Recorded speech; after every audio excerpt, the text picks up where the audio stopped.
ఏర్పరచబడినది దేవుడి దృష్టికి ఎలా ఉంటాం? ఈ వాక్యాన్ని అనుసరించేటప్పుడు దేవుని దృష్టికి ఎలా ఉంటామంట? ఏర్పరచబడిన వారంగా మనం ఉంటాము. ఇంకా అమూల్యమును ఎలా ఉంటాం? అమూల్యమైనదిగా. అమూల్యమైన దాన్ని ఏర్పడతారు, పడేస్తారా? అట్టబడేరు. అంతగా అమూల్యమైన వాళ్ళంగా ఉంటాం. ఎప్పుడు వాక్యాన్ని అనుసరిస్తుంటే అమూల్యమైన దానికి ఏమి కాకుండా చూసుకుంటా ఉంటాడు. అందుకే నీతిమంతులను ముట్టుకుంటే ఆయన కనుగుడ్డును ముట్టినట్టు అని అంటాడు. అమూల్యమైన వాళ్ళంగా మనం లేవనుకోండి, ఏమైతే వాక్యాన్ని అనుసరించిన వాళ్ళంగా ఉంటే ఎవరో అప్పగించడం కాదు, మనల్ని దేవుడే తీసుకుని వెళ్ళి అప్పగిస్తాడు. కొద్దిగా సరి చేయండి అని అంటారు. సుత్తి పెట్టి అటు ఇటు కొట్టి నీట్గా సరి చేసి మళ్ళీ ఆకారాన్ని తీసుకొస్తే మళ్ళీ దేవుడు తెచ్చుకుంటాడు. మళ్ళీ వంక శాస్త్రాలు చేస్తాం అనుకోండి, మళ్ళీ తీసుకుని వెళ్ళి దాని కింద పెడతారు, సుత్తి కింద. మళ్ళీ పటాపటాలు 2 దెబ్బలు కొడతారు.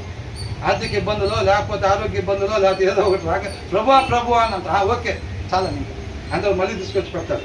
మళ్ళీ లైన్లో దింపుతాడు. మళ్ళీ లైన్లో పోతాం. వాడు ఏదో జిగిజిగా మనకి ఎప్పుడైతే వాక్యం తక్కువ అవగానే వాడు పక్కన పెట్టే కలర్ లైట్కి అమ్మటాడు, తిరుగుతాం. తిరగగానే ఏం చేస్తాడు? మళ్ళీ దాన్ని తీసుకెళ్ళి సుత్తి కింద పెడతాడు. దేవుడు ప్రేమించాడు కాబట్టి పెడుతున్నాడు, అవునా? కాబట్టి తర్వాత ఏమంటున్నాడు? అమూల్యమును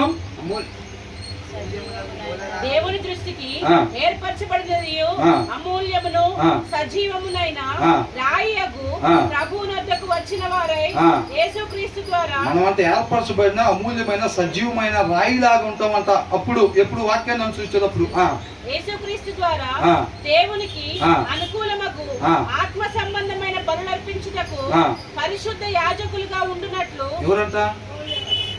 ఎవరంట? కాబట్టి ఇక్కడ నుంచో వాళ్ళు ఎప్పుడెప్పుడు వాక్యం చెప్పాలి, ఎప్పుడెప్పుడు అక్కడ నుంచో వాక్యం చెప్పాలి, ఎప్పుడెప్పుడు అక్కడ నుంచో సాక్ష్యం చెప్పాలి. ఇక్కడ కాదు.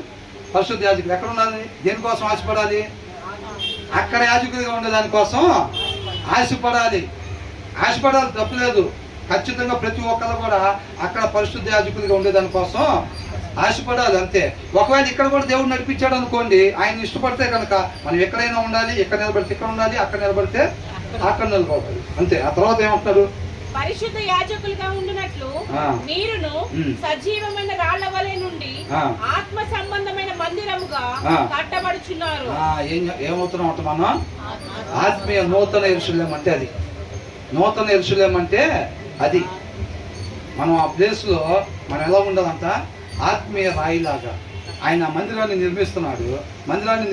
ఒక్కొక్క రాయిని సెలెక్ట్ చేసుకుంటున్నాడు. ఏది ఇది పనికొచ్చిద్దా? ఆ జడ్సన్ రాయి పనికొచ్చిద్దా? ఆ నన్సీ రాయి పనికొచ్చిద్దా? ఆనంద్ రాయి పనికొచ్చిద్దా? ఈ రాయి బాగుంది, ఇది ఇక్కడ పెడితే పర్ఫెక్ట్గా సెట్ అయింది. ఆ రాయి తీసుకుంటాడు, అక్కడ పెట్టుకుంటాడు, అవునా? ఇంకే రాయి పనికొచ్చిద్దని చూస్తున్నాడు. మనకేంది? ప్రతి నరుని చూస్తూ ఉంటాడో లేదా? చూస్తున్నాడు. అట్లా ఆయన చెయ్యి పడిందంటే